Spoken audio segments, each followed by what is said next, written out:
Okay, this is Ring Up Media in association with Redline Specialist Cars, Harlem Whiskey Clan, One-to-One Boxing Gyms and the Glove Box Management. He's here, Mr. McComb, 14 months out, and finally it's about to happen. Back in the ring this weekend. You looking forward to it, mate? Yeah, I mean, very excited to get going. We all know it's been a long wait out of the ring, and I've been asking for big fights for the whole 14 months I've been out of the ring. Yeah. And I've kept myself training and kept myself ready in case any last minute opportunities popped up, but that wasn't the case, so just very excited now to get going. Well, listen, signed over to GBM. Looking forward to a good end to the year, a busy end to the year, I hope. A couple more fights after this one. Yeah, well, I mean, we spoke to Izzy, and myself and my manager, Anto Fitz, have got a good plan in place, and they want to get me busy, potentially 3 fights before Christmas. So as a fighter, and coming from a fighter's perspective, that's all you want as a fighter is activity and a wee bit of security of having that with a promoter, and fair play to Izzy for giving me that. Well, listen, we're over in Hull. It's been a little bit of around the houses to get here, mate. Originally in Galway, and I know you were looking forward to having all your friends and family over, but it's switched to Hull. At least it's still on, I guess, is the point to make. You know, you've been out a little while. It would have been gutting to not fight this weekend, but you are, and you've got a tricky southpaw as well, haven't you?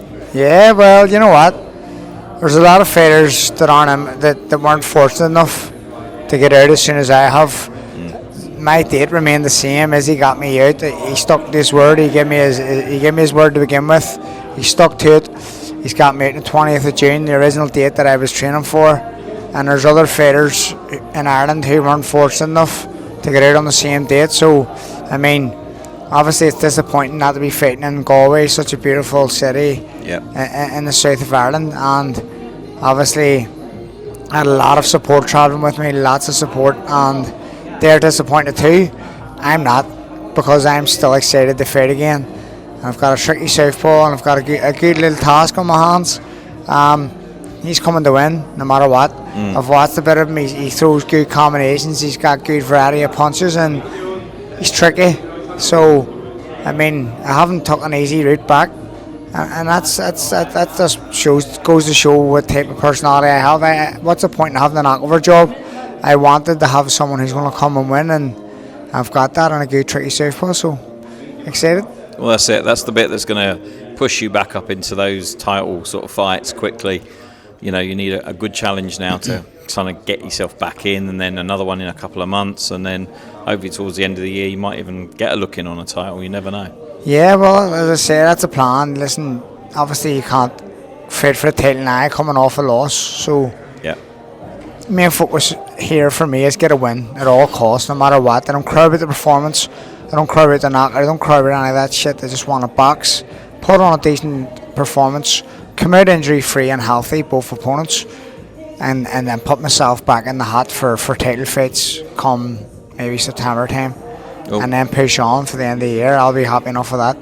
Well, for the record, you did not lose that fight against Barboza. Yeah, I know. I have never in 33 years of boxing seen such an absolute bloody robbery in my entire life. Yeah, I can say that, you can't, but I bloody can. Yeah, well, listen, I felt the tension in the arena when I was leaving the ring. Yeah. All the home supporters were booing, and he knows. Of course he does. But listen, as I said it before, I don't want to be remembered for that.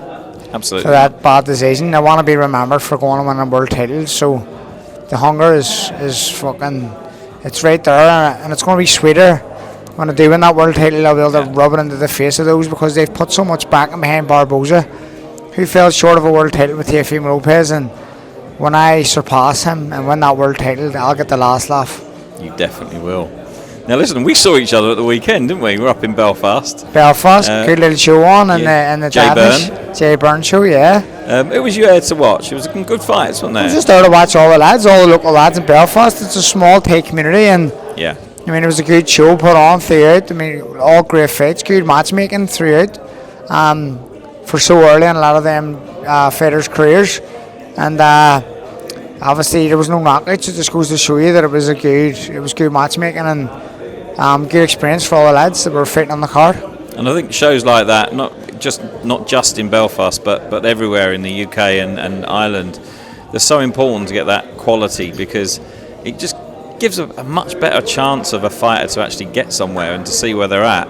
You know, Jay's been renowned in his first sort of 18 months for putting on really hard fights for people. Yeah. Put his own brother in a 50-50 and won by a point on his debut. Yeah. You know, and it showed at the weekend where it was exciting. The whole crowd pretty much stayed for the whole fight. You know, normally they would go when their fighter's kind of done. Yeah. But they didn't. They stayed pretty much. I mean, young Barry McReynolds, he fought with a broken hand after the first. You know, your pal, I think he did very well. I think it was a sick fight in. He had a great fight. Yeah. John Boyd, you know. Yeah, I mean, all the performances were good throughout. Colin Bradley was very good. John Boyd was very good. Brian McReynolds very good. 3 standout performances and good step up and opponent for the 3 of those guys, and they handled it well. And listen, that fights like that is only going to stand by the promoter as well as the fighters, because the spectators are going to go back. Do you know what I mean? If they're getting knocked over jobs, spectators aren't going to put their hands in their pocket next time, because they're going to be expecting more of the same. Yeah. But with those fights, it's like it puts the spectators on the edge of their seat throughout the show, and each fight, you know, it's very dangerous opponents, and it was good matchmaking in the end, and it made for a good show. So fair play. Well, we're hoping this weekend's going to be a good show. We've got you out. We've got, of course, the European title fight. Shakan Pitters and Brad Ray. They're going at it. That's a fight that's kind of been put together, but actually now it's a really good matchup, isn't it? Yeah, it's a great fight. I mean, they're 2 big lads. They're just watching. Like Shakan Pitters is 6'6". I'm just looking at him here. Yeah. And he's huge. And Brad Ray, I was just this morning on the way over here, I was just looking at both lads' records, because it was going. Yeah.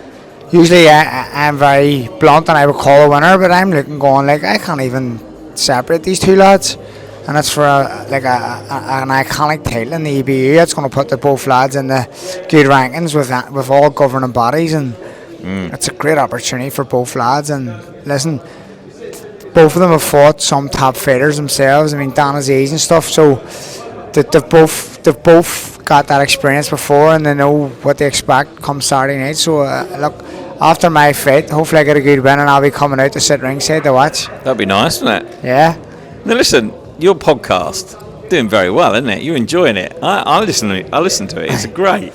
Yeah, I love it. I mean, it's a different, it's obviously a different avenue to what I'm used to, but I mean, it's something I've always thought about doing. I've done a few podcasts as a guest before, and a few of the hosts have said to me, you should have your own one, because you're very good at this, and you've got the banter, and you've got the crack, and you're a good storyteller. So I thought, fuck it, I'll bite the bullet and give it a go, and here we are. Started in October, and we're going strong. I haven't missed an episode yet, weekly, every week, and as I say, I'm really enjoying it, so here we go. And there's some cracking stories on there, so people need to come and watch it. Where can they find it? On Spotify? Yeah, it's on Spotify and on YouTube, just the Public Nuisance podcast. And you can start from the bottom, work your way up. But there's some spectacular guests from comedies, actors, football players, boxers, you name it. I've got it. Well, I do like your kit, actually. Is this a sponsor? No, it's not. But if they want to sponsor me, I'm well open to it. So Trailberg, if you see this, you know where I am. Yeah, get into the DMs. I quite like a big one as well. That'd be quite nice. It's nice. It's nice. Nice fit. Well, listen. You've been supported all the way through by your management, and you know you've got Anto now on board that's guiding your career.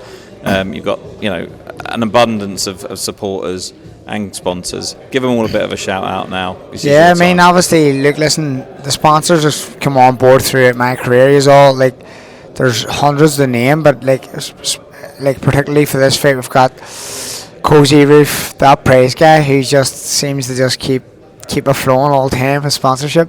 We'd be chin without him. We've got Bob's Burgers in Belfast, best burgers in Belfast. I was there at the weekend. Unreal, top Bob's. You know, it's top burgers.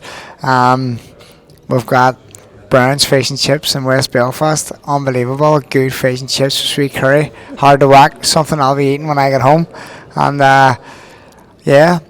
we've got the CSBO group as well. He's always helped me as well. Shout out to John Duff, who's always helped me. He's from Turf Lodge. He's a Turf Lodge man. And listen, we're doing well. We're doing well in the sponsorship. And listen, none of this is possible without it, because the training couldn't happen and all that carry on. And it's a pleasure to have them all as part of the team. Well, listen, I'm sure you're going to repay them this weekend. Good performance coming up. Nice to see you back in the ring, mate. And I hope it goes your way. We can get to see another good fight, maybe 10 rounds, maybe towards September this year. 100%, that's the plans. Just get this one out of the way and focus on what's next. Have a good one, mate. Bang, bang, Gravy Chip.